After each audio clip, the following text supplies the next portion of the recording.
শরৎচন্দ্রের বিস্ময়কর সৃষ্টি গৃহদাহ। মনস্তত্ত্বের এমন অভূতপূর্ব নিদর্শন খুব কম গ্রন্থেই পরিলক্ষিত হয়। পদস্খলিত রমণীদের ইতিহাস তার মতো আর কেউ এমন নিখুঁতভাবে প্রকাশ করতে পেরেছে বলে মনে হয় না। গৃহদাহ উপন্যাসে এমন এক বিবাহিত রমণীর পদসংকলনের কাহিনী বিবৃত হয়েছে। গৃহদাহ প্রথম পরিচ্ছেদ। মহিমের পরম বন্ধু ছিল সুরেশ। একসঙ্গে FA পাশ করার পর সুরেশ গিয়া মেডিকেল কলেজে ভর্তি হইল, কিন্তু মহিম তাহার পুরাতন সিটি কলেজেই টিকিয়া রহিল।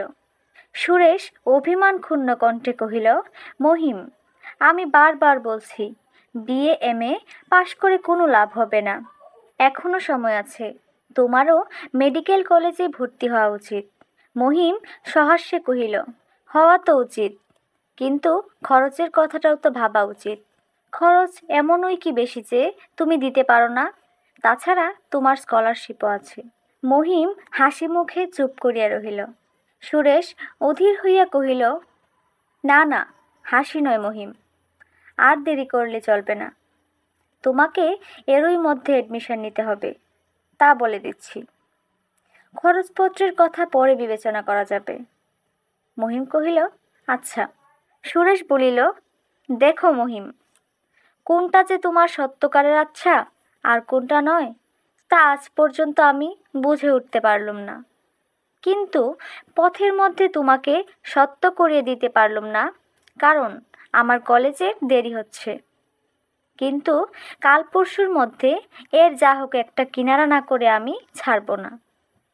কাল সকালে বাসায় থেকো, আমি যাব। বলিয়া সুরেশ তাহার কলেজের পথে দ্রুত পদে প্রস্থান করিল। দিন 15 কাটিয়া গিয়াছে। কোথায় বা মহিম, আর কোথায় বা তাহার মেডিকেল কলেজে অ্যাডমিশন লওয়া। একদিন রবিবারের দুপুরবেলা সুরেশ বিস্তর খোঁজাখুঁজির পর একটা দিনহীন ছাত্রাবাসে আসিয়া উপস্থিত হইল। সোজা উপরে উঠিয়া গিয়া দেখিল, সম্মুখের একটা অন্ধকার স্যাঁতসেঁতে ঘরের মেঝের উপর ছিন্ন বিচ্ছিন্ন কুশাসন পাতিয়া 6-7 জন আহারে বসিয়াছে। মহিম মুখ তুলিয়া অকস্মাৎ বন্ধুকে দেখিয়া কহিল, হঠাৎ বাসা বদলাতে হলো বলে তোমাকে সংবাদ দিতে পারিনি।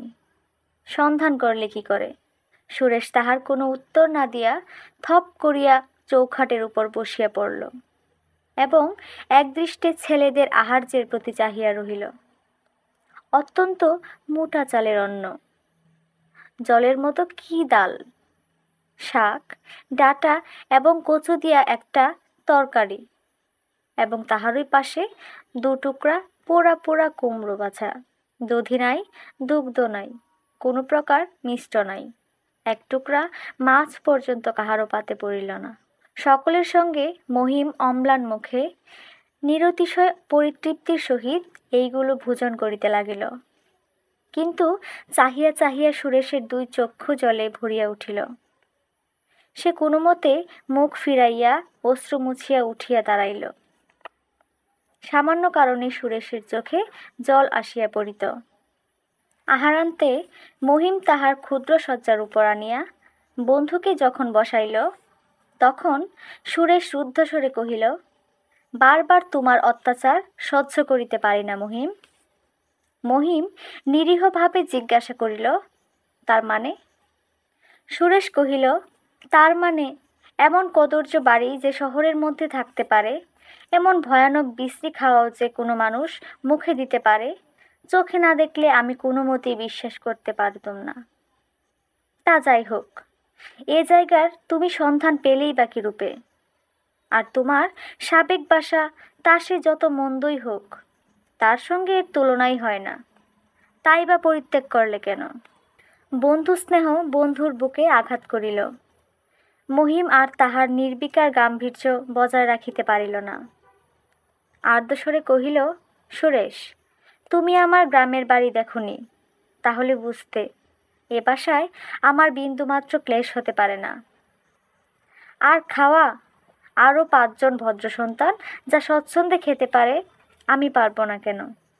সুরেশ উত্তেজিত হইয়া বলিল, এ কেনর কথা নয়, ভালো মন্দ জিনিস সংসারে অবশ্যই আছে, তা ভালোই লাগে, মন্দ যে মন্দ লাগে, তাতে আমার সংশয় নেই।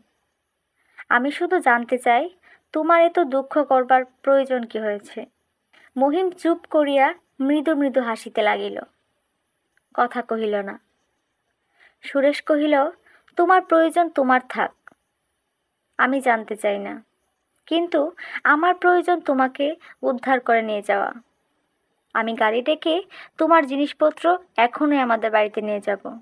এখানে তোমাকে ফেলে রেখে যদি যাই, চোখে আমার ঘুম আসবে না, মুখে অন্ন রুচবে না। তোমাদের বাসার চাকরকে ডাকো, একটা গাড়ি নিয়ে আসুক। এই বলিয়া সুরেশ মহিমকে টানিয়া তুলিয়া সহস্তে তাহার বিছানা গুটাইতে প্রবৃত্ত হইল। মহিম বাধা দিয়া টানা হেঁচড়া বাঁধাইয়া দিল না, কিন্তু শান্ত গম্ভীর স্বরে বলিল, পাগলামি করো না সুরেশ।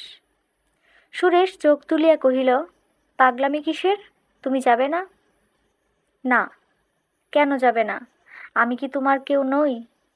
আমার বাড়ি যাওয়া কি তোমার অপমান হবে? না। তবে? মহিম কহিল, সুরেশ, তুমি আমার বন্ধু, এমন বন্ধু আমার আর নেই। সংসারে এমন আর কয়জনের আছে তাও জানি না। এতকাল পরে এ বস্তু আমি একটুখানি দেহের আরামের জন্য খুইয়ে বসবো, আমাকে কি তুমি এত বড়ই নির্বোধ ভেবেছ? সুরেশ কহিল, বন্ধুত্ব জিনিসটি তোমার তো একার নয় মহিম, আমারও তো তাতে ভাগ আছে। খোয়া যদি যায় সে ক্ষতি যে কত বড় সে বুঝবার সাধ্য আমার নেই। আমি কি এতই বোকা? আর এত সতর্ক সাবধান, এত হিসাবপত্র করে না চললে এ বন্ধুত্ব যদি নষ্ট হয়ে যায়? তা যাক না মহিম, এমনই কি তার মূল্য যে সেজন্য শরীরের আরামটাকে উপেক্ষা করতে হবে? মহিম হাসিয়া বলিল, না, এবার হেরেছি। কিন্তু একটা কথা তোমাকে নিশ্চয়ই জানাচ্ছি সুরেশ, তুমি মনে করেছ শখ করে দুঃখ সইতে আমি এখানে এসেছি, তা সত্য নয়। সুরেশ কহিল, বেশ তো, সত্য নাই হলো, আমি কারণ জানতেও চাই না। কিন্তু যদি টাকা বাঁচানোই তোমার উদ্দেশ্য হয়, আমাদের বাড়িতে এসে থাকো না, তাতে তো তোমার উদ্দেশ্য মাটি হয়ে যাবে না। মহিম ঘাড় নাড়িয়া সংক্ষেপে কহিল, থাক না সুরেশ, কষ্ট যদি সত্যই হয় তোমাকে জানাবো। সুরেশ জানিত মহিমকে তার সংকল্প হইতে টলানো অসাধ্য। সে আর জিদ না করিয়া একরকম রাগ করিয়াই চলিয়া গেল। কিন্তু বন্ধুর এই থাকা এবং খাওয়ার ব্যবস্থাটা চোখে দেখিয়া তাহার মনের মধ্যে সূচ বিঁধিতে লাগিল। সুরেশ ধনীর সন্তান এবং মহিমকে সে অকপটে ভালোবাসিত। তাহার অন্তরের আকাঙ্ক্ষা কোনো মতে সে বন্ধুর একটা কাজে লাগে, কিন্তু মহিমকে সে কোনোদিন সাহায্য লইতেই স্বীকার করাইতে পারে নাই, আজিও পারল না। দ্বিতীয় পরিচ্ছেদ। বছর পাঁচেক পরে দুই বন্ধুতে এইরূপ কথাবার্তা চলিতেছিল। তোমার উপর আমার যে কত শ্রদ্ধা ছিল মহিম, তা বলতে পারি না। বলবার জন্য তোমাকে পীড়াপিড়ি করছি না সুরেশ, সে শ্রদ্ধা বুঝি আর থাকে না। না থাকলে তোমাকে দণ্ড দেব এমন ভয় তো কখনো দেখাইনি। তোমাকে কপটতা দোষ দিতে তোমার অতি বড় শত্রুও কখনো পারত না। শত্রু পারত না বলে কাজটা যে মিত্রও পারবে না, দর্শনশাস্ত্রের এমন অনুশাসন তো নেই। ছি ছি, শেষকালে কিনা একটা ব্রাহ্ম মেয়ের কাছে ধরা দিলে। কি আছে ওদের? ওই শুকনো কাঠপানা চেহারা, বই মুখস্থ করে করে গায়ে কোথাও এক ফোঁটা রক্ত পর্যন্ত নেই যেন। ঠেলা দিলে আধখানা দেহ খসে পড়ছে বলে ভয় হয়। গলার স্বরটা পর্যন্ত এমনি চি চি করে যে শুনলে ঘৃণা হয়। তা হয় সত্য। দেখো মহিম, ঠাট্টা করোগে তোমাদের পাড়া গায়ের লোককে, যে ব্রাহ্ম মেয়ে কখনো চোখে দেখেনি। মেয়ে মানুষ ইংরেজিতে ঠিকানা লিখতে পারলে শুনলে যারা আশ্চর্য অবাক হয়ে যায়, তিনি চলে গেলে যারা সসম্ভ্রমে দূরে সরে যায়, বিস্ময়ে অভিভূত করে দাওগে তোমার গ্রামের লোককে। যারা একে দেবদেবী মনে করে মাথা লুটিয়ে দেবে। কিন্তু আমাদের বাড়ি তো পাড়াগাঁয়ে নয়, আমাদের তো অত সহজে ভোলানো যায় না। আমি তোমাকে শপথ করে বলছি সুরেশ, তোমাদের শহরের লোককে ভুলোবার আমার কোনো দুরভিসন্ধি নেই। আমি তাকে আমাদের পাড়াগাঁয়ে নিয়েই রাখবো। তাতে তো তোমার আপত্তি নেই? সুরেশ রাগিয়া উঠিয়া বলিতে লাগিল, আপত্তি নেই? শত সহস্র লক্ষ কোটি আপত্তি আছে। তুমি সমস্ত জগতের বরেণ্য পূজনীয় হিন্দুর সন্তান হয়ে কিনা একটা রমণীর মোহে জাত দেবে? মোহ একবার তার জুতো মোজা শৌখিন পোশাক ছাড়িয়ে নিলে আমাদের গৃহলক্ষ্মীদের রাঙা শাড়িখানি পরিয়ে দেখো দেখি মোহ কাটে কিনা। তখন ওই নির্জীব কাঠের পুতুলটার রূপ দেখে তোমার ভুল ভাঙ্গে কিনা। কি আছে তার? কি পারে সে? বেশ তো, তোমার যদি সেলাই আর পশমের কাজে এত দরকার, কলকাতা শহরে দর্জির তো অভাব নেই। একখানা চিঠির ঠিকানা লিখবার জন্য তো তোমাকে ব্রাহ্ম মেয়ের দ্বারস্থ হতে হবে না। তোমার অসময়ে সে কি বাটনা বেটে কুটনো কেটে তোমাকে এক মুঠ ভাত রেঁধে দেবে? রোগে তোমার কি সেবা করবে? সে শিক্ষা কি তাদের আছে? ভগবান না করুক, কিন্তু সে দুঃসময়ে সে যদি না তোমাকে ছেড়ে চলে আসে, তো আমার সুরেশ নামের বদলে যা ইচ্ছে বলে ডেকো, আমি দুঃখ করব না। মহিম চুপ করিয়া রহিল। সুরেশ পুনরায় কহিতে লাগিল, মহিম, তুমি তো জানো আমি তোমার মঙ্গল ভিন্ন কখনো ভুলেও অমঙ্গল কামনা করতে পারিনি। আমি অনেক ব্রাহ্ম মহিলা দেখেছি, দু একটি ভালোও যে দেখিনি তা নয়, কিন্তু আমাদের হিন্দু ঘরের মেয়ের সঙ্গে তাদের তুলনাই হয় না। তোমার বিবাহে যদি প্রবৃত্তি হয়েছিল আমাকে বললে না কেন? আচ্ছা, যা হবার হয়েছে, আর তোমার সেখানে গিয়ে কাজ নাই। আমি কথা দিচ্ছি, 1 মাসের মধ্যে তোমাকে এমন কন্যা বেছে দেব যে জীবনে কখনো দুঃখ পেতে হবে না। যদি না পারি, তখন না হয় তোমার যা ইচ্ছা করো। এর শ্রীচরণেই মাথা মুড়িও, আমি বাধা দেব না। কিন্তু এই 1টা মাস তোমাকে ধৈর্য ধরে আমাদের আশৈশব বন্ধুত্বের মর্যাদা রাখতেই হবে। বলো, রাখবে? মহিম পূর্ববৎ মৌন হইয়া রহিল। হা না কোনো কথাই কহিল না। কিন্তু বন্ধু যে বন্ধুর শুভকামনায় কিরূপ মর্মান্তিক বিচলিত হইয়াছে তাহা সম্পূর্ণ অনুভব করিল। সুরেশ কহিল, মনে করে দেখো দেখি মহিম, ব্রাহ্ম না হয়েও তুমি যখন প্রথম ব্রাহ্ম মন্দিরে যাতায়াত শুরু করলে, তখন কি তোমাকে বারংবার নিষেধ করিনি? তোমার জন্যে এত বড় এই কলকাতা শহরের মধ্যেও কি একটাও হিন্দু মন্দির ছিল না যে এই কপটতার কিছুমাত্র আবশ্যকতা ছিল? এমনিভাবে একটা না একটা বিড়ম্বনার ভেতরে যে অবশেষে জড়িয়ে পড়িবে, আমি তখনই সন্দেহ করিয়াছিলাম। মহিম এবার একটুখানি হাসিয়া কহিল, তা যেন করেছিলে, কিন্তু আমি তো তা করি নাই যে আমার যাওয়ার মধ্যে কপটতা ছিল। কিন্তু একটা কথা জিজ্ঞেস করি সুরেশ, তুমি তো নিজে ভগবান পর্যন্ত মানো না, যে হিন্দুর ঠাকুর দেবতা মানবে। আমি ব্রাহ্মের মন্দিরেই যাই আর হিন্দুর মন্দিরেই যাই, তাতে তোমার কি আসে যায়? সুরেশ দৃপ্ত স্বরে কহিল, যা নেই তা আমি মানিনি। ভগবান নেই, ঠাকুর দেবতা মিছে কথা, কিন্তু যা আছে তাদের তো অস্বীকার করি নে। সমাজকে আমি শ্রদ্ধা করি, মানুষকে পূজা করি। আমি জানি মানুষের সেবা করাই মনুষ্য জন্মের চরম সার্থকতা। যখন হিন্দুর বংশে জন্মেছি, তখন হিন্দু সমাজ রক্ষা করে আমার কাজ। আমি প্রাণান্তে তোমাকে ব্রাহ্ম করে বিবাহ করে ব্রাহ্মের দল পুষ্টি করতে দেব না। কেদার মুখুজ্জের মেয়েকে বিবাহ করবে বলে কি কথা দিয়েছ? না, কথা যাকে বলে তা এখনো দিইনি। দাওনি তো? বেশ, তবে চুপ করে বসে থাকো গে। আমি এ মাসের মধ্যেই তোমার বিবাহ দিয়ে দেব। আমি বিবাহের জন্য পাগল হয়ে উঠেছি তোমায় কে বলল? তুমিও চুপ করে বসে থাকো গে। আর কোথাও বিবাহ করা আমার পক্ষে অসম্ভব। কেন অসম্ভব? কি করেছ? ওই স্ত্রীলোকটাকে ভালোবেসেছ? আশ্চর্য নয়, কিন্তু এই ভদ্রমহিলার সম্বন্ধে সম্ভ্রমের সঙ্গে কথা বলো সুরেশ। সম্ভ্রমের সঙ্গে কথা বলতে আমি জানি, আমাকে শেখাতে হবে না। আমি সেই সম্ভ্রান্ত মহিলাটির বয়স কত জিজ্ঞাসা করতে পারি কি? জানি না। জানো না? 20, 25, 30, 40 কিংবা আরও বেশি? কিছুই জানো না? না। তোমার চেয়ে ছোট না বড় তাও বোধ করি জানো না? না। যখন তোমাকে ফাঁদে ফেলেছেন তখন নিতান্ত কচি হবেন না?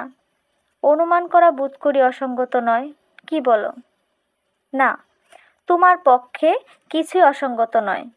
কিন্তু আমার এখন একটু কাজ আছে সুরেশ, একবার বাইরে যাইতে চাই।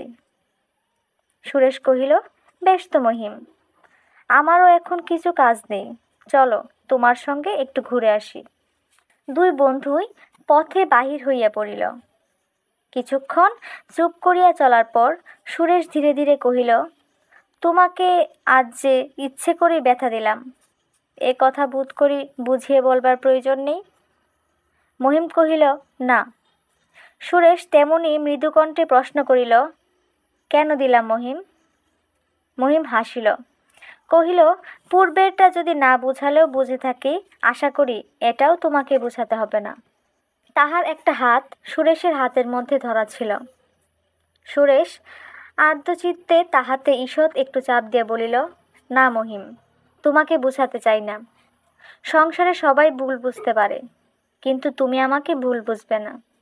তবু আজ আমি তোমার মুখের উপরেই বলছি, তোমাকে আমি যত ভালোবেসেছি তুমি তার অর্ধেকও পারোনি। তুমি গ্রাহ্য করো না বটে, কিন্তু তোমার এতটুকু ক্লেশও আমি কোনোদিন সইতে পারি না। ছেলেবেলায় এ নিয়ে কত ঝগড়া হয়ে গেছে, একবার মনে করে দেখো।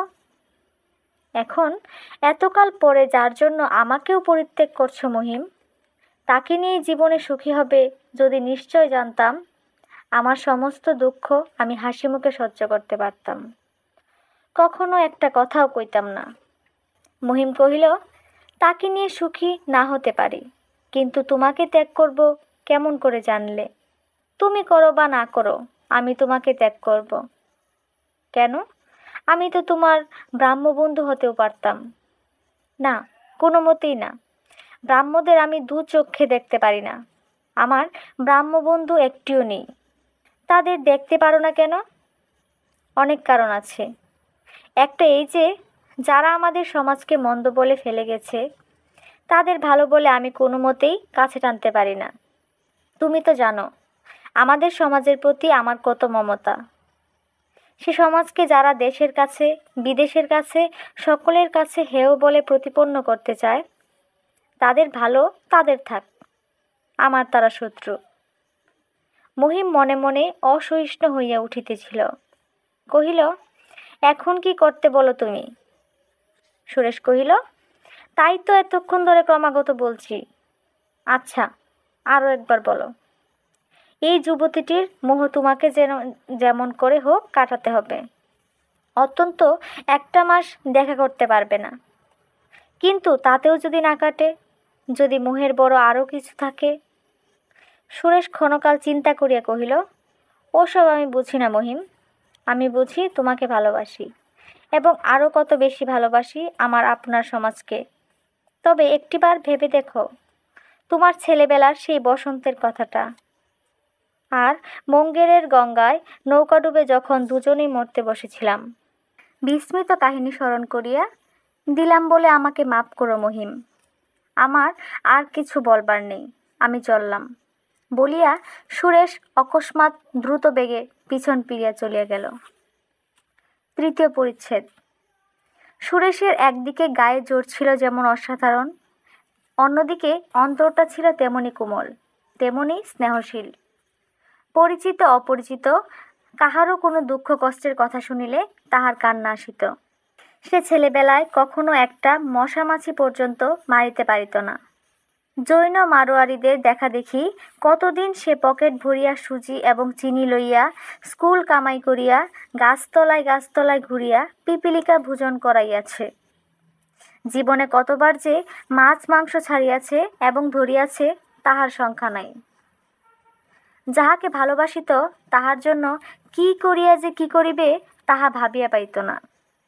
স্কুলে মহিন ছিল ক্লাসের মধ্যে সকলের চেয়ে ভালো ছেলে, অথচ তাহার গায়ের জামা কাপড় ছেঁড়া খোড়া, পায়ের জুতা জীর্ণ পুরাতন, দেহটি শীর্ণ, মুখখানি ম্লান। এইসব দেখিয়াই সে তাহার প্রতি প্রথমে আকৃষ্ট হইয়াছিল এবং অত্যল্পকালের মধ্যেই উভয়ের এই আকর্ষণ বন্যার জলের মতো এমনই বাড়িয়া উঠে যে সমস্ত বিদ্যালয়ের ছেলেদের তাহা একটা আলোচনার বিষয় হইয়া পড়ে। মহিম ছাত্রবৃত্তি পরীক্ষায় বৃত্তি পাইয়া এই 4টি টাকা মাত্র সম্বল করিয়া কলকাতায় আসে এবং স্বগ্রামস্থ একজন মুদির দোকানে থাকিয়া স্কুলে ভর্তি হয়। এই সময় হইতেই সুরেশ অনেক প্রকারের বন্ধুকে নিজের বাটিতে আনিয়া রাখিবার চেষ্টা করে, কিছুতেই তাহাকে রাজি করাইতে পারে নাই। এইখানে থাকিয়াই মহিম কোনোদিন আধ পেটা খাইয়া, কোনোদিন উপবাস করিয়া এন্ট্রান্স পাশ করে। ইহার পরের ঘটনা পূর্ব পরিচ্ছেদে বর্ণিত হইয়াছে। সেই দিন হইতে সপ্তাহ মধ্যে সুরেশ মহিমের দেখা না পাইয়া তাহার বাসায় আসিয়া উপস্থিত হইল। আজ কি একটা পর্ব উপলক্ষে স্কুল কলেজ বন্ধ ছিল। বাসায় আসিয়া শুনিল মহিম সেই যে সকালে বাহির হইয়াছে, এখনো ফিরে নাই।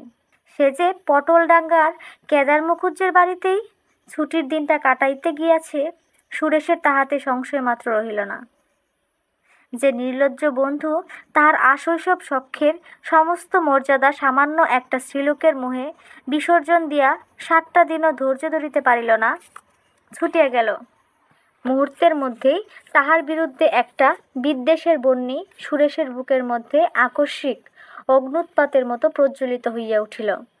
সে ক্ষণকাল বিচার না করিয়াই গাড়িতে উঠিয়া সোজা পটলডাঙ্গার দিকে হাঁকাইতে কোচম্যানকে হুকুম করিয়া দিল এবং মনে মনে বলিতে লাগিল, ওরে বেহায়া, ওরে অকৃতজ্ঞ, তোর যে প্রাণটা আজ এই শ্রীলোকটাকে দিয়ে ধন্য হয়েছিস, সে প্রাণটা তোর থাকতো কোথায়? নিজের প্রাণ তুচ্ছ করে 2-2বার কে তোকে ফিরিয়ে দিয়েছে, তার কি এতটুকু সম্মানও রাখতে নেই রে? কেদার মুখুজ্জের বাড়ির গলিটা সুরেশের জানা ছিল। সামান্য 2-একটা জিজ্ঞাসাবাদের দ্বারা গাড়ি ঠিক জায়গায় আসিয়া উপস্থিত হইল। অবতরণ করিয়া সুরেশ বেহারাকে প্রশ্ন করিয়া সোজা উপরে বসিবার ঘরে আসিয়া প্রবেশ করিল। নিচে ঢালা বিছানার উপর একজন বৃদ্ধ গোছের ভদ্রলোক তাকিয়া ঠেস দিয়া বসিয়া খবরের কাগজ পড়িতেছিলেন। তিনি চাহিয়া দেখিলেন। সুরেশ নমস্কার করিয়া নিজের পরিচয় দিল। আমার নাম শ্রী সুরেশচন্দ্র বন্দ্যোপাধ্যায়, আমি মহিমের বাল্যবন্ধু। বৃদ্ধ প্রতি নমস্কার করিয়া চশমাটি মুড়িয়া রাখিয়া বলিলেন, বসুন।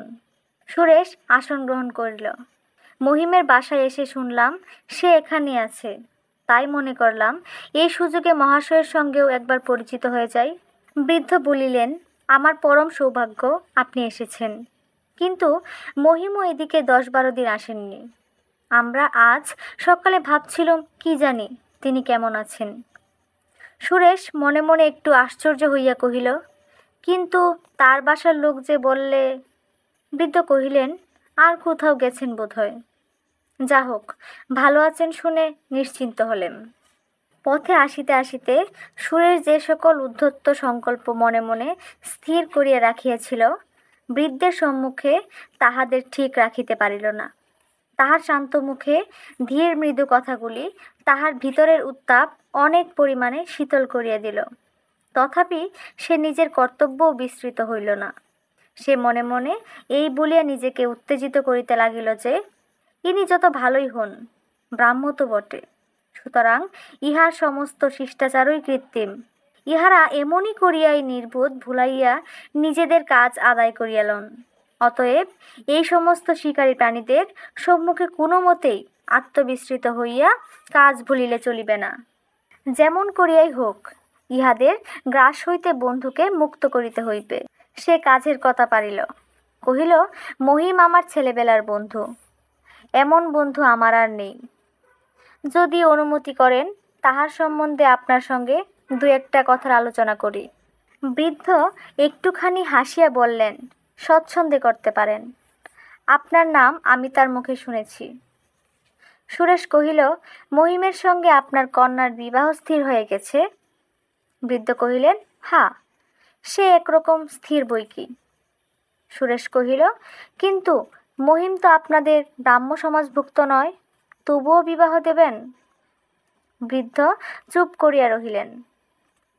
সুরেশ কহিল, আচ্ছা, সে কথা এখন থাক, কিন্তু তার কিরূপ সঙ্গতি, স্ত্রী পুত্র প্রতিপালন করবার যোগ্যতা আছে কিনা, পাড়াগাঁয়ে বিরুদ্ধ হিন্দু সমাজের মধ্যে ভাঙা মেটে বাড়ির মধ্যে আপনার কন্যা বাস করতে পারবেন কিনা, না পারলে তখন মহিম কি উপায় করবে, এই সকল চিন্তা করে দেখেছেন কি? বৃদ্ধ কেদার মুখুজ্জে একেবারে সোজা হইয়া উঠিয়া বসিলেন। বলিলেন, কই, এই সকল ব্যাপার তো আমি শুনিনি। মহিম কোনোদিন তো এসব কথা বলেননি। সুরেশ কহিল, কিন্তু আমি এ সকল চিন্তা করে দেখেছি, মহিমকে বলেছি, এবং আজ এই সকল অপ্রিয় প্রসঙ্গ উত্থাপন করবার জন্যই আপনার নিকট উপস্থিত হয়েছি। আপনার কন্যার বিষয় আপনি চিন্তা করবেন, কিন্তু আমার পরম বন্ধু যে এই দায়িত্ব কাঁধে নিয়ে অসহ্য ভারে চিরদিন জীবনমৃত হয়ে থাকবেন, সে তো আমি কোনো মতেই ঘটতে দিতে পারি নে। কেদারবাবু পাংশুমুখে কহিলেন, আপনি বলেন কি সুরেশবাবু? বাবা, একটি 17-18 বৎসরের মেয়ে হঠাৎ ঘরে ঢুকিয়া পিতার কাছে একজন অপরিচিত যুবককে দেখিয়া স্তব্ধ হইয়া থামিয়া গেল। কে? অচলা? এসো মা, বসো।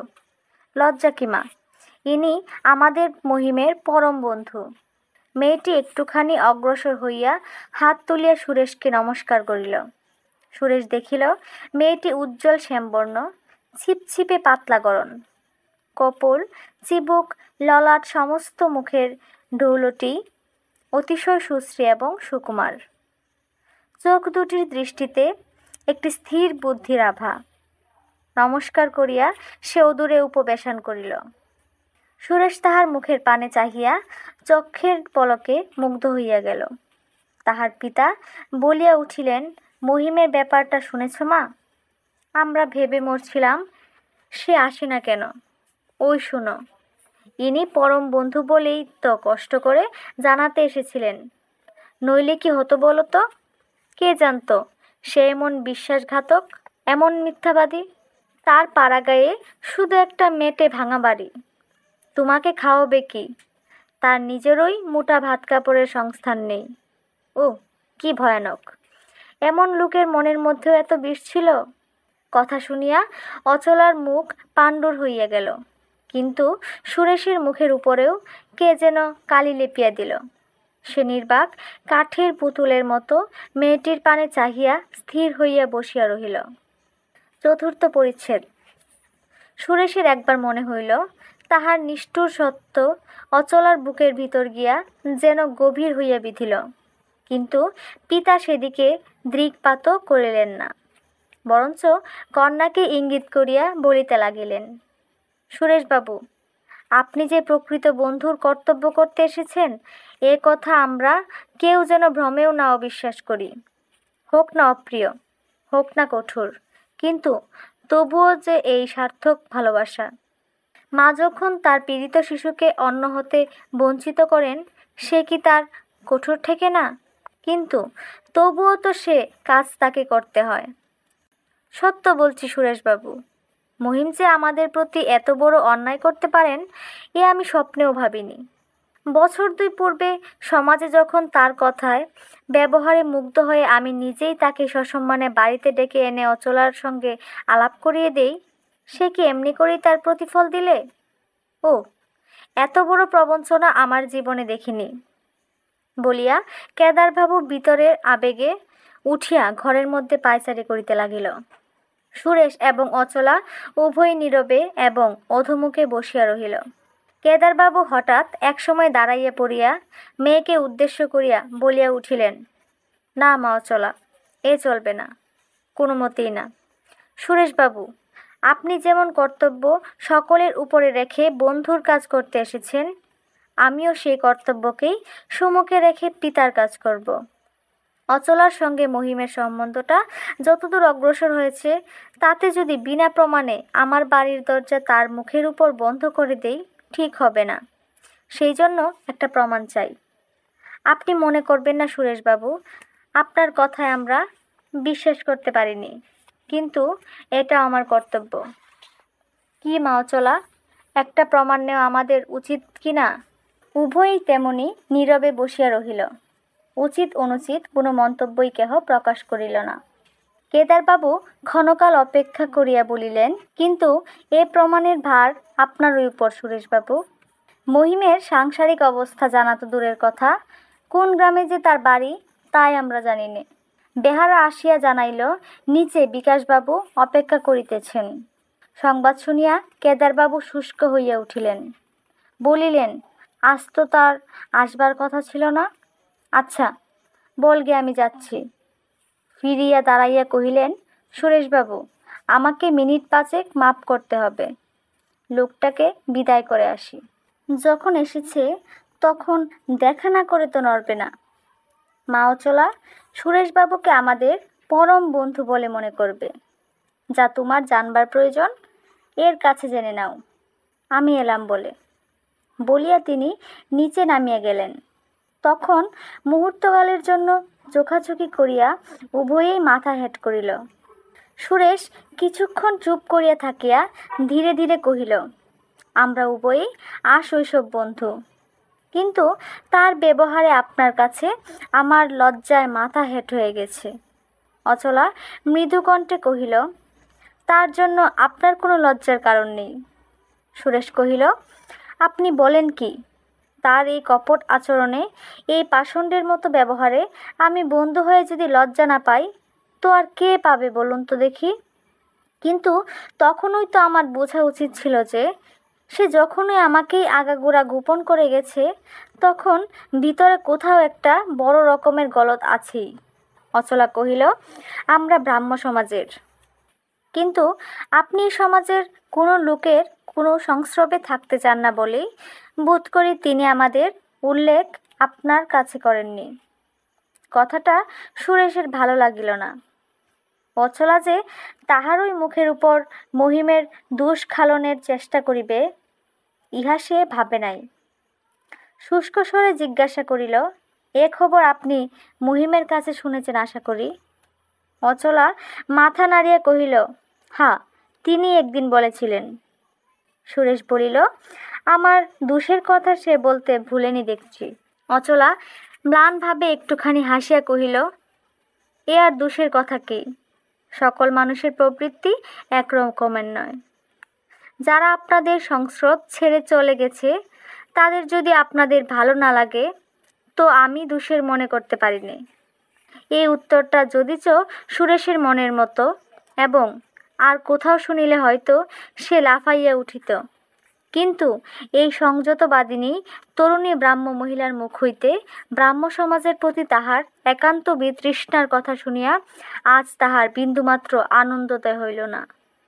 বস্তুত এইসব দলাদলির মীমাংসা শুনিতে সে কথাটা বললেও নাই, বরঞ্চ প্রত্যুত্তরে নিজের সম্বন্ধে ইহাও জানিতে চাহিয়াছিল, মহিমের মুখ হইতে তাহার আর কোনো সদ্গুণের বিবরণ তাহার কানে গিয়াছে কিনা অচলা বোধ করি এই প্রচ্ছন্ন অভিলাষ অনুমান করিতে পারিল না। তাই প্রশ্নটার সোজা জবাব দিয়াই চুপ করিয়া রহিল। সুরেশ ক্ষুণ্ণ হইয়া কহিল, আপনাদের প্রতি আমার সামাজিক বিদ্বেষ আছে কিনা সে আলোচনা মহিম করুক, কিন্তু তার উপর আমার যে লেশমাত্র বিদ্বেষ নেই, এ কথাটা আপনি আমার মুখ থেকেও অবিশ্বাস করবেন না। তবুও হয়তো আমি তার সাংসারিক প্রসঙ্গ এখানে তুলতে আসতাম না, যদি না সে আমার কাছে সেদিন সত্য কথাটা অস্বীকার করত। অচলা সুরেশের মুখের উপর স্থির দৃষ্টি রাখিয়া অবিচলিত স্বরে কহিল, কিন্তু তিনি তো কখনোই মিথ্যা বলেন না। এইবার সুরেশ বাস্তবিকই বিস্ময়ে হতবুদ্ধি হইয়া গেল। মেয়ে মানুষের মুখ দিয়া যে এমন শান্ত অথচ দৃঢ় প্রতিবাদ বাহির হইতে পারে, ক্ষণকাল ইহা যে ভাবিয়াই পাইল না। কিন্তু সে ওই মুহূর্তকালের জন্য। জীবনে সে সংযম শিক্ষা করে নাই, তাই পরক্ষণেই আত্মবিস্মৃত হইয়া রুক্ষস্বরে বলিয়া উঠিল, আমাকে মাপ করবেন, কিন্তু সে আমার বাল্যবন্ধু। আপনার চেয়ে তাকে আমি কম জানি নে। এখানে নিজেকে আবদ্ধ করে স্পষ্ট অস্বীকার করাটাকে আমি সত্যবাদিতা বলতে পারি নে। অচলা তেমনি শান্ত মৃদু কণ্ঠে বলিল, তিনি তো এখানে নিজেকে আবদ্ধ করেননি। সুরেশ কহিল, আপনার বাবা তো তাই বললেন। তাছাড়া নিজের হীন অবস্থা আপনাদের কাছে গোপন করাটাকেও ঠিক সত্যপ্রিয়তা বলা চলে না। স্ত্রীপুত্র প্রতিপালন করবার অক্ষমতা অপরের কাছে না হোক, অতঃপর আপনার কাছেও তো তা অকপটে প্রকাশ করা উচিত ছিল। অচলা নীরব হইয়া রহিল। সুরেশ বলিতে লাগিল, আপনি যে এত করে তার দোষ ডাকছেন, আপনি বলুন দেখি, সমস্ত কথা পূর্বাহ্নে জানতে পারলে কি তাকে এতটা প্রশ্রয় দিতে পারতেন? অচলা তেমনি নীরবে বসিয়া রহিল। তাহার কাছে কোনো প্রকার জবাব না পাইয়া সুরেশ অধিকতর উত্তেজিত হইয়া কহিতে লাগিল, আমার কাছে সে নিজের মুখে স্বীকার করেছে যে এই কলকাতা শহরে আপনাকে প্রতিপালন করবার তার সাধ্যও নেই, সংকল্পও নেই। তার সেই ক্ষুদ্র সংকীর্ণ গ্রামে একটা অত্যন্ত বিরুদ্ধ হিন্দু সমাজের মধ্যে সে যে আপনাকে একখানা অসচ্ছল ভাঙা মেটে বাড়িতে টেনে নিয়ে যেতে চায়, সে কথা কি আপনাকে তার বলা কর্তব্য নয়? এত দুঃখ আপনি সহ্য করতে প্রস্তুত কিনা এও কি জিজ্ঞাসা করা সে আবশ্যক বিবেচনা করে না? বলিয়া উত্তরের জন্য চোখ তুলিয়া দেখিল অচলা চিন্তিত অধুমুখে স্থির হইয়া বসিয়া আছে। জবাব না পাইলেও সুরেশ বুঝিল তাহার কথায় কাজ হইয়াছে। কহিল, দেখুন, আপনার কাছে এখন আমি সত্য কথাই বলবো। আজ আমি আমার বন্ধুকে বাঁচাবার সংকল্প করেই শুধু এসেছিলুম, সে বিপদে না পড়ে, এই ছিল আমার একমাত্র উদ্দেশ্য। কিন্তু এখন দেখছি তাকে বাঁচানোর চেয়ে আপনাকে বাঁচানো আমার ঢের বেশি কর্তব্য। কারণ তার বিপদ ইচ্ছাকৃত, কিন্তু আপনি ঝাঁপ দিচ্ছেন অন্ধকারে। এইমাত্র আপনার বাবা যখন আমাকেই প্রমাণ করবার ভার দিলেন, তখন মনে হয়েছিল বন্ধুর বিরুদ্ধে এ ভার আমি গ্রহণ করব না, কিন্তু এখন দেখছি এ কাজ আমাকেই করতে হবে, না করলে অন্যায় হবে। অচলা কহিল, কিন্তু তিনি শুনলে কি দুঃখিত হবেন না? সুরেশ কহিল, উপায় নেই। যে লোক পাষণ্ডের মতো আপনাকে এত বড় প্রবঞ্চনা করেছে, বন্ধু হলেও তার সুখ দুঃখ চিন্তা করবার প্রয়োজন মনে করি নে। কিন্তু বিপদ হয়েছে এই যে আমি তাদের গ্রামের নামটাও জানি নে। কোনো উপায়ে আজ যদি সেইটা মাত্র জানতে পাই, কাল সকালেই নিজে গিয়ে সেখানে উপস্থিত হব এবং সমস্ত প্রমাণ টেনে এনে আপনার বাবার সম্মুখে উপস্থিত করে বন্ধুর পাপের প্রায়শ্চিত্ত করব। অচলা কহিল, কিন্তু আপনি কেন এত কষ্ট করবেন? বাবাকে বলুন না, তিনি তার বিশ্বাসী কোনো লোক দিয়ে সমস্ত সংবাদ জেনে নিন। 24 পরগনার রাজপুর গ্রাম তো বেশি দূরে নয়। সুরেশ আশ্চর্য হইয়া বলিল, রাজপুর? তাহলে গ্রামের নামটা যে আপনি জানেন দেখছি, আর কিছু জানেন? অচলা সহজভাবে কহিল, আপনি যা বললেন আমিও ওইটুকু জানি। রাজপুরের উত্তরপাড়ায় একখানি মেটে বাড়ি আছে, ভিতরে গুটি 3 ঘর, বাইরে চণ্ডী মণ্ডপ, তাতে গ্রামের পাঠশালা বসে।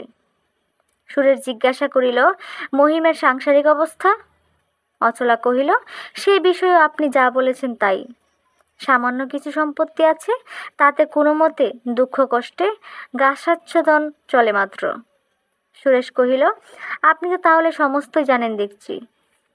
অচলা কহিল, এইটুকু জানি, কারণ এইটুকুই তাকে একদিন জিজ্ঞাসা করেছিলুম, আর আপনি তো জানেন তিনি কখনো মিথ্যা বলেন না।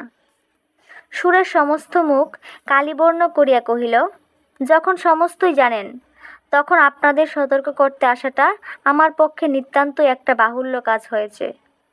দেখছি আপনাকে সে ঠকাতে চায়নি। অচলা কহিল, আমি কিছু কিছু জানি বটে, কিন্তু আপনি তো আমাকে জানাতে আসেননি। আপনি যাকে জানাতে এসেছিলেন তিনি এখনও জানেন না। তবে যদি বলেন, আমি যতটুকু জানি বাবাকে জানাতে পারি। সুরেশ উদাস কণ্ঠে কহিল, আপনার ইচ্ছে, কিন্তু আমাকে গিয়ে মহিমকে সমস্ত কথা জানিয়ে তার কাছে ক্ষমা চাইতে হবে। তবে আমি স্থির হতে পারব। অচলা জিজ্ঞাসা করিল, তার কি কিছু আবশ্যক আছে? সুরেশ পুনরায় উত্তেজিত হইয়া উঠিল, কহিল, আবশ্যক নেই? না জেনে তার উপর সে সকল মিথ্যা দোষারোপ আজ করেছি, সে অপরাধ আমার কত বড়, আপনি কি মনে মনে তা বুঝেননি? তাকে জুয়াচোর, মিথ্যাবাদী কিছু বলতেই বাকি রাখিনি। এ সকল কথা তার কাছে স্বীকার না করে কেমন করে আমি পরিত্রাণ পাব? অচলা কিছুক্ষণ চুপ করিয়া ধীরে ধীরে বলল, বরঞ্চ আমি বলি, এসবের কিছুই দরকার নেই সুরেশবাবু। মনে মনে ক্ষমা চাওয়ার চেয়ে প্রকাশ্যে চাওয়াটাই যে সকল সময়ে সবচেয়ে বড় জিনিস, এ আমি স্বীকার করি নে। তিনি শুনতে পেলেই যখন ব্যথা পাবেন, তখন কাজ কি তাকে শুনিয়ে? আমি বাবাকেও বরঞ্চ নিষেধ করে দেব, যেন আপনার কথা তাকে না বলেন। সুরেশ কহিল, আচ্ছা। তারপরে অচলার মুখের দিকে কিছুক্ষণ নিঃশব্দে চাহিয়া থাকিয়া বলিল, আমি একটা জিনিস বারবার লক্ষ্য করেছি যে মহিম কোনো কারণেই এতটুকু ব্যথা না পায়, এই আপনার একমাত্র চেষ্টা। বেশ, তাই হোক, আমি তাকে কোনো কথাই বলবো না। আজ তার সম্বন্ধে আমার মনে যত কথা উঠেছে তাও বলতে চাইনি, কিন্তু আপনাকে একটা কথা না বলে কিছুতেই বিদায় হতে পারছি না। অচলা স্নিগ্ধ চক্ষু দুটি তুলিয়া কহিল, বেশ, বলুন। সুরেশ কহিল, তার কাছে ক্ষমা চাইতে পেলুম না, কিন্তু আপনার কাছে চাইছি, আমায় মাপ করুন। বলিয়া সে হঠাৎ দুটি হাত যুক্ত করিল। ছি ছি, ও কি করেন? বলিয়া অচলা চক্ষের নিমিষে হাত দুটি ধরিয়া ফেলিয়াই তৎক্ষণাৎ ছাড়িয়া দিয়া কহিল, এ কি বিষম অন্যায় বলুন তো? বলিতে বলিতেই তাহার সমস্ত মুখ লজ্জায় রাঙা হইয়া উঠিল। সুরেশের সর্বাঙ্গ রোমাঞ্চিত হইয়া উঠিল। এ আশ্চর্য স্পর্শ! সলজ্জ মুখের অপরূপ রক্তিম দীপ্তি চক্ষের পলকে তাহাকে একেবারে অবশ করিয়া ফেলিল। সে অচলার অবনত মুখের পানে কিছুক্ষণ স্তব্ধভাবে চাহিয়া থাকিয়া অবশেষে ধীরে ধীরে কহিল, না, আমি কোনো অন্যায় করিনি, বরঞ্চ আমার সহস্র কোটি অন্যায়ের মধ্যে যদি কোনো ঠিক কাজ হয়ে থাকে তো সেই, আপনি ক্ষমা করলেই আমার মনের সমস্ত ক্ষোভ ধুয়ে মুছে যাবে। অচলা কাতর হইয়া কহিল, আপনি অমন কথা কিছু বলবেন না। যাকে দুবার মৃত্যুর গ্রাস থেকে ফিরিয়ে এনেছেন তাও শুনেছেন? শুনেছি।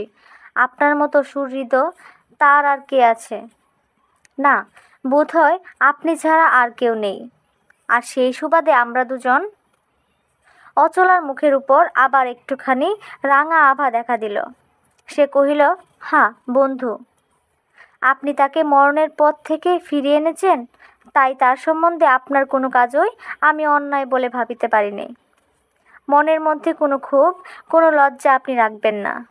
ক্ষমা কথাটা উচ্চারণ করলে আপনার যদি তৃপ্তি হয়, আমি তাও বলতে রাজি ছিলাম, যদি না আমার মুখে বাধত। আচ্ছা, কাজ নেই, বলিয়া সুরেশ উঠিয়া দাঁড়াইয়া বলিল, আপনার বাবার সঙ্গে দেখা হলো না, তিনি বোধহয় ব্যস্ত আছেন। মহিমের সঙ্গে হয়তো আবার কোনো দিন আসতেও পারি। নমস্কার। অচলা একটুখানি হাসিয়া কহিল, নমস্কার, কিন্তু তার সঙ্গেই যে আসতে হবে এর তো কোনো মানে নেই। সত্যি বলছেন? সত্যি বলছি, আমার পরম সৌভাগ্য, বলিয়া সুরেশ আরেকবার নমস্কার করিয়া বাহির হইয়া গেল। পঞ্চম পরিচ্ছেদ। বাহিরে আসিয়া যেন নেশার মতো তাহার সমস্ত দেহ মন চলিতে লাগিল। আকাশের খড়রৌদ্র তখন নিস্তেজ হইয়া পড়িতেছিল। সে গাড়ি ফিরাইয়া দিয়া একাকী পদব্রজে বাহির হইয়া পড়িল। ইচ্ছা কলকাতার জনাকীর্ণ কোলাহলময় রাজপথের মধ্যে আপনাকে সম্পূর্ণ মগ্ন করিয়া দিয়া অবস্থানটা একবার ভাবিয়া লয়। অচলার মুখ, অবয়ব, ভাষা, ব্যবহার সমস্তই তাহার শুরু হইতে শেষ পর্যন্ত পুনঃ পুনঃ মনে পড়িয়া নিজেকে যেন ছোট বলিয়া বোধ হইতে লাগিল। সে মুখে সৌন্দর্যের অলৌকিকত্ব ছিল না, কথায় ব্যবহারে জ্ঞান, বুদ্ধিমত্তার অপরূপত্ব কোথাও এতটুকু প্রকাশ পায় নাই। তথাপি কেমন করিয়া যেন কেবলই মনে হইতে লাগিল, এমন একটা বিস্ময়কর বস্তু এইমাত্র সে দেখিয়া আসিয়াছে, যাহা এতদিন কোথাও তাহার চোখে পড়ে নাই। পথে চলিতে চলিতে আপনাকে আপনি অনুক্ষণ এই প্রশ্ন করিতে লাগিল, এ বিস্ময় কিসের জন্য? কিসে তাহাকে আজ এতখানি অভিভূত করিয়া দিয়াছে। এই তরুণীর মধ্যে এমন কোনো জিনিস আজ সে দেখিতে পাইয়াছে, যাহাতে আপনাকে আপনি লীন মনে করিয়াও তাহার সমস্ত অন্তরটা কি এক অপরিজ্ঞাত সার্থকতায় ভরিয়া গিয়াছে। ওই মেয়েটি সত্যকার কোনো পরিচয় এখনো তাহার ভাগ্যে ঘটে নাই বটে, কিন্তু সে যে বড়, অনেক বড়, তাহাকে লাভ করা যে কোনো পুরুষের পক্ষেই যে দুর্ভাগ্য নয়, এ সংশয় একটিবারও তাহার মনে উদয় হয় না কেন। ভাবিতে ভাবিতে হঠাৎ একসময় তাহার চিন্তার ধারা ঠিক জায়গাটিতে আঘাত করিয়া বসিল। তাহার মনে হইল, এই যে মেয়েটি শিক্ষায়, জ্ঞানে, বয়সে হয়তো সকল বিষয়ই তাহার অপেক্ষা ছোট হইয়াও এই দণ্ড কয়েকের আলাপেই তাহাকে এমন করিয়া পরাজিত করিয়া ফেলিল, সে শুধু তাহার অসাধারণ সংযমের বলে। তাই সে এত শান্ত হইয়াও এত দৃঢ়, এত জানিয়াও এত নির্বাক। মহিমের সম্বন্ধে সে নিজে যখন প্রলোভের মতো অবিশ্রাম বকিয়া গিয়াছে, তখন এই মেয়েটি অধোমুখে শুনিয়াছে, সহিয়াছে, কিন্তু মুহূর্তের জন্য চঞ্চল হইয়া তর্ক করিয়া কলহ করিয়া আপনাকে লঘু করে নাই। সর্বক্ষণই আপনাকে দমন করিয়াছে, গোপন করিয়াছে, অথচ কিছুই তাহার অবিদিত ছিল না। মহিমকে সে যে কতখানি ভালোবাসে তাহা জানিতে দিল না সত্য, কিন্তু তাহার অবিচলিত শ্রদ্ধা যে কিছুতেই তিলার্ধ ক্ষুণ্ণ হয় নাই, সে কথা কতই না সহজে সংক্ষেপে জানাইয়া দিল।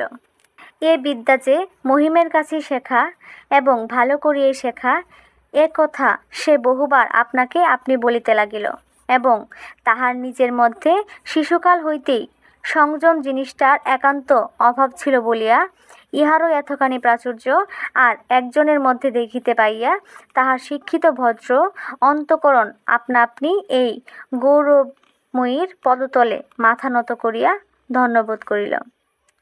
অনেক রাস্তা গলি ঘুরিয়া ক্লান্ত হইয়া সুরেশ সন্ধ্যার পর বাড়ি ফিরিল। বসিবার ঘরে ঢুকিয়া আশ্চর্য হইয়া দেখিল, মহিম চোখের উপর হাত চাপা দিয়া একটা কোচের উপর পড়িয়া আছে। উঠিয়া বসিয়া কহিল, এসো সুরেশ, এই যে, বলিয়া সুরেশ ধীরে ধীরে কাছে আসিয়া একটা চৌকি টানিয়া বসিল। মহিম কালে ভদ্রে আসে, সুতরাং সে আসিলেই সুরেশের অভ্যর্থনা কিঞ্চিত উগ্র হইয়া উঠিত।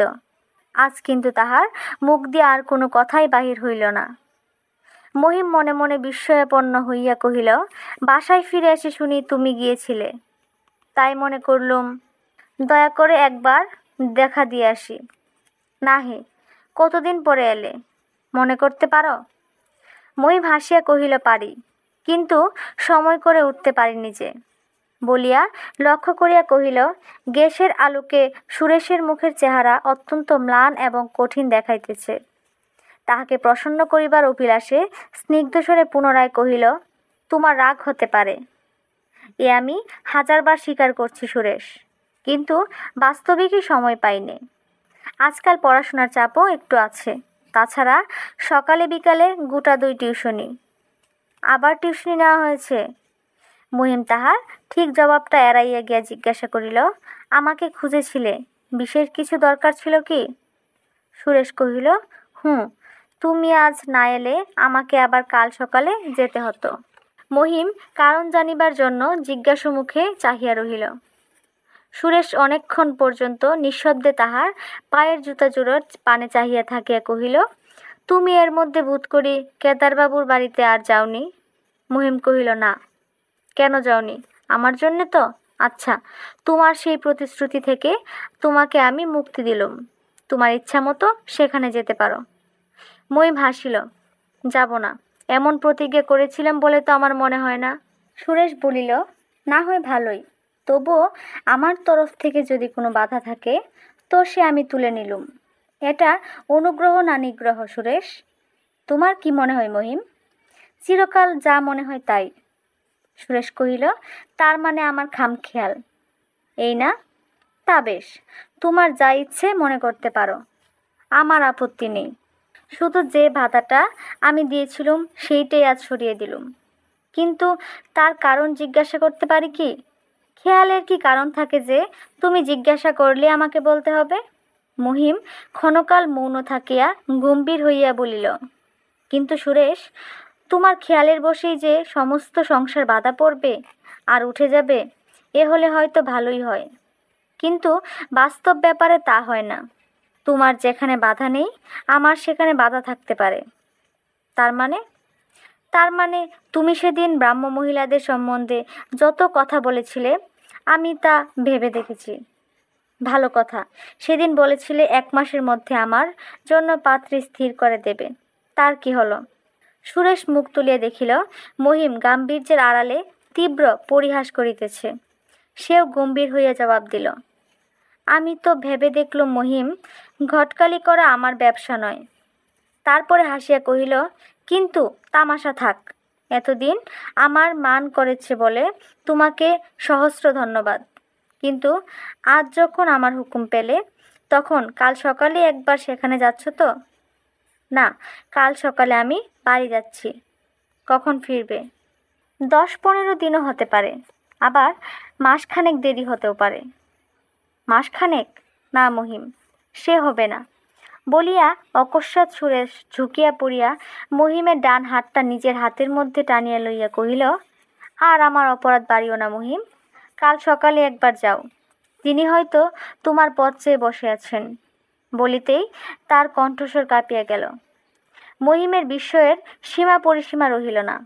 সুরেশের আকস্মিক আবেগকম্পিত কণ্ঠস্বর, এই স্বনির্বন্ধ অনুরোধ, বিশেষ করিয়া ব্রাহ্ম মহিলা সম্বন্ধে এই সসম্ভ্রম উল্লেখে সে যেন বিহ্বল হইয়া গেল। কিছুক্ষণ বন্ধুর মুখের পানে একদৃষ্টে চাহিয়া থাকিয়া জিজ্ঞাসা করিল, কে আমার পথ চেয়ে বসে আছে সুরেশ? কেদারবাবুর মেয়ে? সুরেশ সহসা আপনাকে সামলাইয়া লইয়া বলিল, থাকতেও তো পারেন। মহিম আবার কিছুক্ষণ সুরেশের মুখের পানে চাহিয়া রহিল। সে যে ইতিমধ্যে ব্রাহ্মবাড়িতে গিয়া অনাহুত পরিচয় করিয়াও আসিতে পারে, এ সম্ভাবনা তাহার কোনো মতেই মনে উদয় হইল না। খানিকক্ষণ চুপ করিয়া থাকিয়া বলিল, না সুরেশ, আমি হার মানছি। তোমার আজকের মেজাজ বাস্তবিক আমার বুদ্ধির অগম্য। ব্রাহ্মণে পথ চেয়ে বসে আছে, এ কথা তোমার মুখ থেকে বোঝা আমার দ্বারা অসম্ভব। সুরেশ কহিল, আচ্ছা, সে কথা একদিন বুঝিয়ে দেব। তুমি বলো, কাল সকালে একবার দেখা দেবে? না, কাল অসম্ভব, আমাকে সকালের গাড়িতেই যেতে হবে। মিনিট কয়েকের জন্যও কি দেখা দিতে পারো না? না, তাও পারিনে, কিন্তু তোমার কি হয়েছে বলো দেখি। সে কথা আরেকদিন বলবো, আজ নয়। আচ্ছা, আমি নিজে গিয়ে তোমার কথা বলে আসতে পারি কি? মহিম অধিকতর আশ্চর্য হইয়া কহিল, পারো, কিন্তু তার তো কিছু দরকার নেই। সুরেশ কহিল, না থাক, দরকার ওই সব নয়। আমার পরিচয় দিলে তারা চিনতে পারবেন? একজন নিশ্চয়ই পারবেন। সুরেশ বলিল, তাহলেই যথেষ্ট। তোমার বন্ধু বলে চিনবেন তো? মহিম বলিল, হ্যাঁ। সুরেশ এইবার একটুখানি হাসিবার চেষ্টা করিয়া বলিল, আর চিনবেন? তোমার একজন ঘোরতর ব্রাহ্মবিদ্বেষী হিন্দু বন্ধু বলে? না। মহিম বলিল, কিন্তু সেই তো তোমার প্রধান গর্ব সুরেশ। সুরেশ বলিল, তা বটে। বলিয়া কিছুক্ষণ মাটির দিকে চুপ করিয়া চাহিয়া থাকিয়া হঠাৎ উঠিয়া দাঁড়াইয়া বলিল, আজ আমার বড় ঘুম পাচ্ছে মহিম, আমি শুতে চললুম। বলিয়া অন্যমনস্কের মতো ধীরে ধীরে বাহির হইয়া গেল। 6ষ্ঠ পরিচ্ছেদ। সুরেশ মনে মনে অসংশয়ে অনুভব করিতেছিলেন যে, কথাটা মহিম যেমন করিয়াই উড়াইয়া দিক, সে তাহারও একান্ত অনুরোধ উপেক্ষা করিতে না পারিয়াই এতদিন অচলার সহিত দেখা করিতে পারে নাই। সে যত ভালোই বাসুক, এখন পর্যন্ত সে একটা ব্রাহ্মমের কাছে তাহার শৈশবের বন্ধুকে খাটো করিতে পারে না। এমন কথা কাল শুনিলেও সুরেশের বুকখানা গর্বে 10 হাত ফুলিয়া উঠিত। আজ কিন্তু তাহার নির্জন শয্যায় এ চিন্তা তাহাকে লেশমাত্র আনন্দ দিল না। তাহার কেবলই মনে হইতে লাগিল, একদিন না একদিন হাসি গল্পে উপহাসে পরিহাসে বিচিত্র হইয়া সমস্ত কথা অচলার কানে উঠিবে। সেদিন সুখের ক্রুরে বসিয়া সে তাহার স্বামীর এই অপদার্থ বন্ধুটার নিষ্ফল ঈর্ষার কোনো তাৎপর্যই খুঁজিয়া পাইবে না। অথচ হাসির ছলেও সে স্বল্পভাষিনী কোনোদিন কোনো প্রশ্নই তাহাকে করিবে না। হয়তোবা শুধু মনে মনে একটুখানি হাসিয়া বলিবে, এই লোকটা বন্ধুত্বের অতি অভিমানে কত পণ্ডশ্রমই না করিয়াছে, ব্যর্থ আক্রোশে কত অন্তর্দাহেই না জ্বলিয়া পুড়িয়া মরিয়াছে। রাত্রে তাহার সুনিদ্রা হইল না। যতবার ঘুম ভাঙিল ততবারও এই সকল তিক্ত চিন্তা তাহাকে ধিক্কার দিয়া বলিয়া গেল, পরের জন্য এমন উৎকট মাথা ব্যথার রোগ কবে সারিবে সুরেশ? সকালবেলা উঠিয়া সে দিনের কোনো কাজে মন দিতে পারিল না এবং বেলা বাড়িতে না বাড়িতেই গাড়ি করিয়া কেদারবাবুর বাটিতে উপস্থিত হইল। বেহারা জানাইল, বাবু আলিপুর আদালতে বাহির হইয়া গিয়েছেন, ফিরিতে ৩-৪ ঘণ্টা দেরি হইতেও পারে। সুরেশ ফিরিতে উদ্যত হইয়া জিজ্ঞাসা করিল, দুজনেই বেরিয়ে গেছেন? প্রশ্নটা বেহারা বুঝিতে পারিল না। ঘাড় নাড়িয়া কহিল, সে তো আমি জানি না বাবু। সুরেশ মুশকিলে পড়িল। গৃহস্বামীর অবর্তমানে তাহার যুবতী কন্যার সম্বন্ধে কোনো প্রকার প্রশ্ন করা ব্রাহ্ম পরিবারের মধ্যে শিষ্টতা বিরুদ্ধ কিনা তাহা স্থির করিতে পারিল না। অথচ এই কন্যাটিকেই তাহার একমাত্র প্রয়োজন। চিন্তা করিয়া কহিল, তোমার বাবুর ফিরতে এত দেরি নাও হতে পারে তো, আমি ১-৮ ঘণ্টা অপেক্ষা করেই দেখি। বেহারা সুরেশকে বসিবার ঘরে আনিয়া বসাইয়া বলিল, দিদি ঠাকুরন বাড়িতে আছেন, তাকে খবর দেব কি? বলিয়া উত্তরের জন্য চাহিয়া রহিল। অচলা এই ভদ্রলোকটির সম্মুখে যে বাহির হন তাহা সে কালই দেখিয়াছিল। সুরেশ অন্তরের আগ্রহাতিশয্য প্রাণপণে নিবারণ করিয়া নিস্পৃহভাবে কহিল, তাকে আবার খবর দেবে? আচ্ছা দাও, ততক্ষণ না হয় তার সঙ্গে দুটো কথা কই। বেহারা চলিয়া গেল এবং অনতিকাল পরেই অচলা পার্শ্বের দরজার পর্দা সরাইয়া প্রবেশ করিল।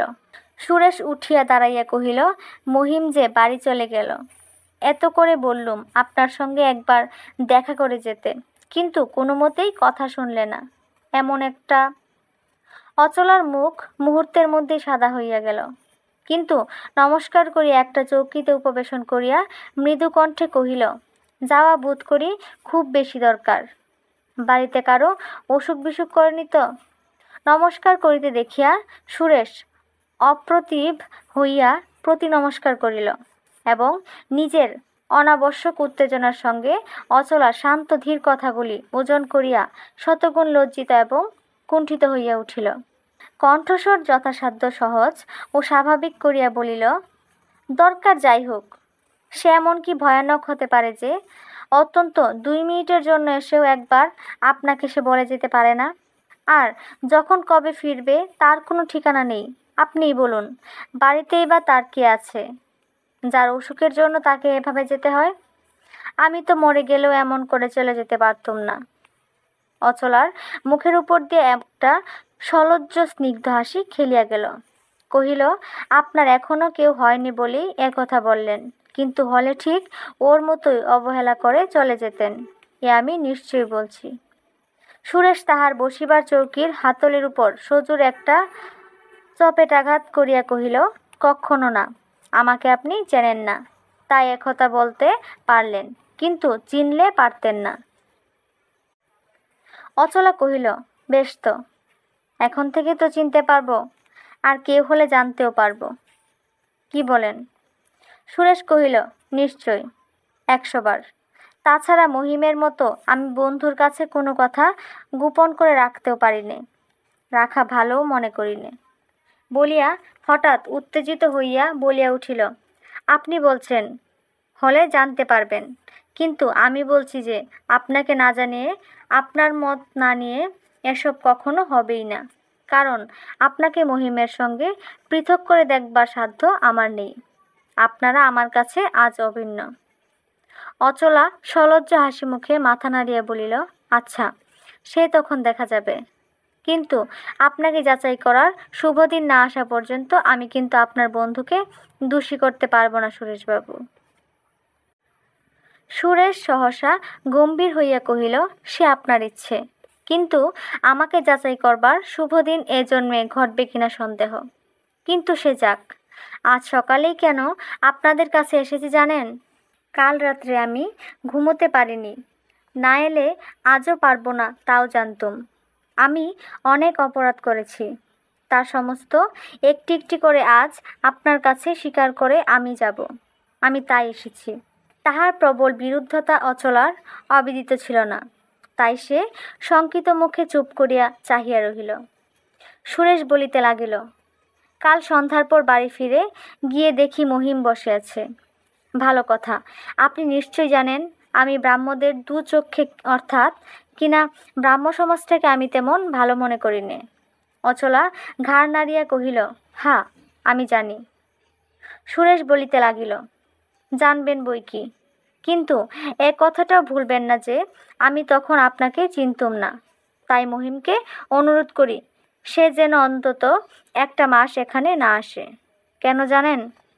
অচলা পুনরায় মাথা নাড়িয়া বলল, না, তবে বোধ হয় আপনি ভেবেছিলেন পুরুষ মানুষদের ভুলতে একটা মাসই যথেষ্ট সময়। তবে বেশি বিলম্ব হওয়া সঙ্গত নয়। আঘাতটা সুরেশ বিনীতভাবে গ্রহণ করিয়া বলিল, আমি চিরদিনই নির্বোধ। হয়তো এমনই কিছু একটা মনে করে থাকব। তাছাড়া আরও একটা সাংঘাতিক ষড়যন্ত্র আপনার বিরুদ্ধে আমার ছিল। আমি শপথ করেছিলাম এই একটা মাসের মধ্যেই আর কোথাও পাত্রী স্থির করে মহিমের বিয়ে দেব। যেমন করেই হোক তাকে আটকাতে হবে। আমার বন্ধু হয়ে সে যে একটা নারীর মোহে নিজেদের সমাজ ছেড়ে চলে যাবে, এ যেন কিছুতেই না ঘটতে পায়। অচলা রুদ্ধ নিঃশ্বাস ত্যাগ করিয়া কহিল, তারপরে? তাহার পাংশু মুখের পানে চাহিয়া সুরেশ একটুখানি হাসিল, কহিল, তারপরে আর ভয় নেই। এ পাপ সংকল্প ত্যাগ করেছি। আজ সেই কথায় আমি স্বীকার করে যাব। আপনাকে দেখা দেবার জন্য কাল রাত্রে তাকে অনেক অনুরোধ করেছি। একদিন আমার অনুরোধটা সে রেখেছিল, কিন্তু কালকের অনুরোধটা রাখলে না, আপনাকে দেখা না দিয়েই সে কলকাতা ছেড়ে চলে গেল। অচলা জিজ্ঞাসা করিল, যাবার কোনো কারণ দেখিয়েছিলেন?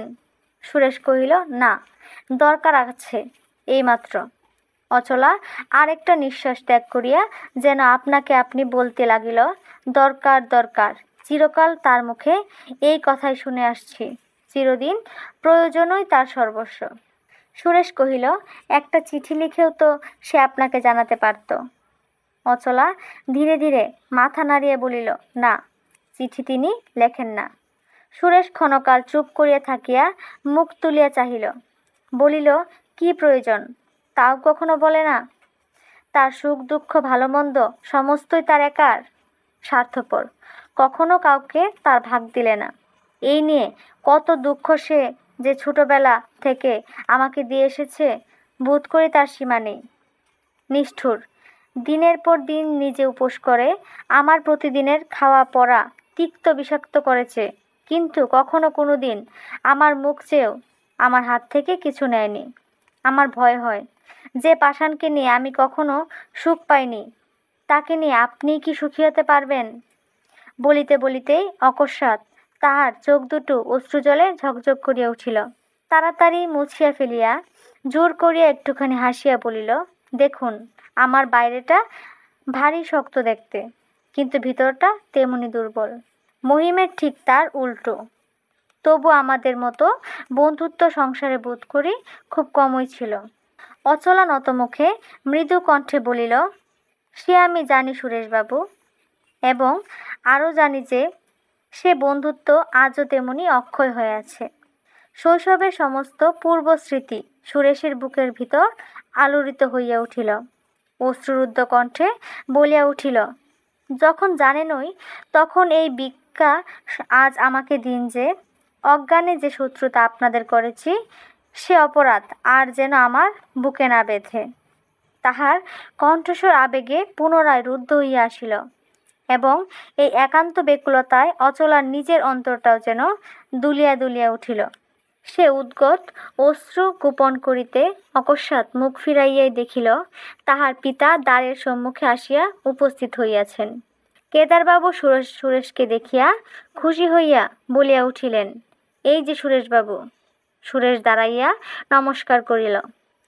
কেদারবাবু আসন গ্রহণ না করিয়া জিজ্ঞাসা করিলেন, মহিমের খবর কি?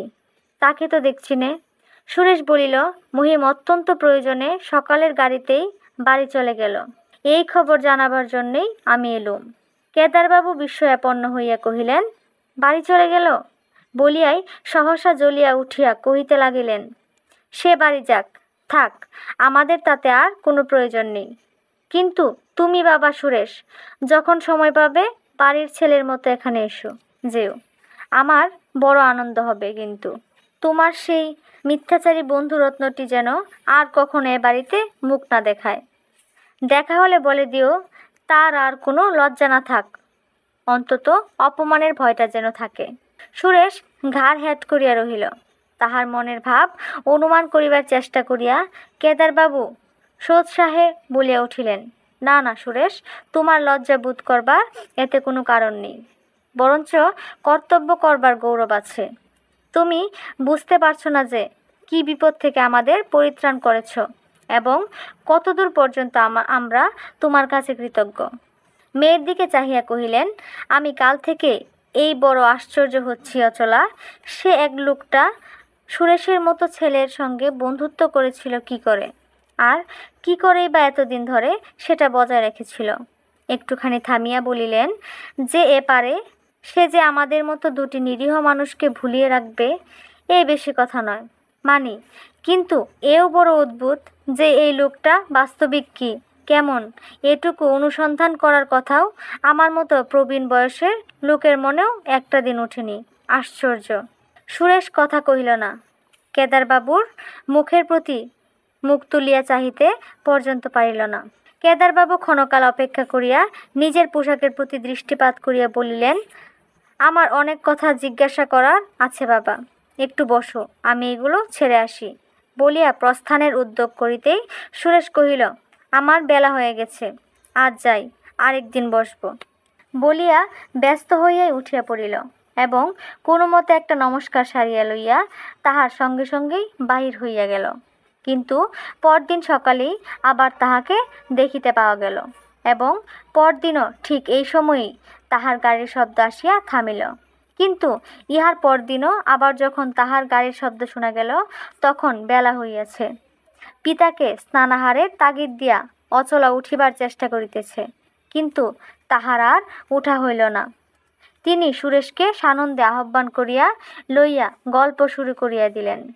সুরেশ ইহা লক্ষ্য করিয়াছিলেন বলিয়াই 2-4টা সাধারণ কথাবার্তার পরে যখন উঠিতে গেল, তখন তাহার শুষ্ক রুক্ষ মাথার প্রতি দৃষ্টিপাত করিয়া আজ অকস্মাৎ এক নিমিষেই কেদারবাবু ব্যতিব্যস্ত হইয়া পড়িলেন।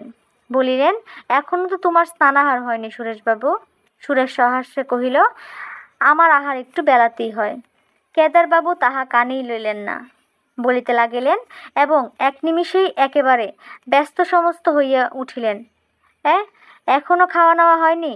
না, আর 1 মিনিট দেরি নয় সুরেশ, এইখানে স্নান করে যা পারো খেয়ে নাও। মা অচলা, একটু তাড়া দাও, বেলা 12টা বেজে গেছে। বেয়ারা ইত্যাদি উচ্চ কণ্ঠে ডাকাডাকি করিতে করিতে তিনি নিজেই বাহির হইয়া গেলেন। অচলা এতক্ষণ স্থির হইয়া দাঁড়াইয়াছিল, এখনো কোনো প্রকার চাঞ্চল্য প্রকাশ করিল না। পিতা চলিয়া যাইবার পর আস্তে আস্তে বলিল, আপনি আমাদের এখানে কি কিছু খেতে পারবেন?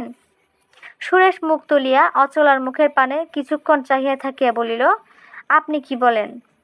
আপনি কখনোই তো ব্রাহ্মবাড়িতে খান না। না, খাইনে, কিন্তু আপনি এনে দিলে খাবো। একটুখানি থামিয়া বলিল, আপনি বোধহয় ভাবছেন আমি তামাশা করছি, কিন্তু তা নয়, আপনি হাতে করে দিলে আমি সত্যি খাবো। বলিয়া চাহিয়া রহিল। এইবার অচলা একটুখানি মুখ নিচু করিয়া হাসি গোপন করিল। কহিল, যথার্থই আমি ভেবেছিলুম আপনি ঠাট্টা করছেন। কাল পর্যন্ত যাদের বাড়িতে খেতে আপনার ঘৃণার অবধি ছিল না, আজ তাদেরই একজনের ছোঁয়া খেতে কি করে আপনার প্রবৃত্তি হবে, আমি তো ভেবে পাচ্ছি না সুরেশবাবু।